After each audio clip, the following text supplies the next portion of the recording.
நண்டு கூடையும் வெங்காயத்து கூடயும் நல்லா மிக்ஸ் ஆகிடணும். அந்த மாதிரி நல்லா கலக்கிக்கணும். கலக்கிட்டு இந்த மாதிரி ஒரு பனியாரக்கல் மாதிரி வச்சுக்கணும். நம்ம அப்போ தான் நமக்கு நல்லா ஃப்ளஃபியாக வரும்.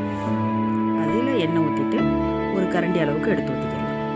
ஊற்றிங்கன்னா நல்லா புஷ்ஷுன்னு ஊற்றி வரும். அதுக்கப்புறமா திருப்பி போட்டு 2 பக்கம் வேக வச்சு எடுத்தோம்னா நம்மளோட நண்டு ஆம்லேட் ரெடி ஆயிடுச்சு. நீங்களும் இதே மாதிரி செஞ்சு பார்த்து எப்படி இருக்குன்னு எனக்கு கமெண்ட்டில் சொல்லுங்கள். லைக் பண்ணுங்கள், ஷேர் பண்ணுங்கள், கமெண்ட் பண்ணுங்கள். மறந்துடாமல் வஹீஸ் ரெசிபீஸை சப்ஸ்கிரைப் பண்ணிக்கோங்க.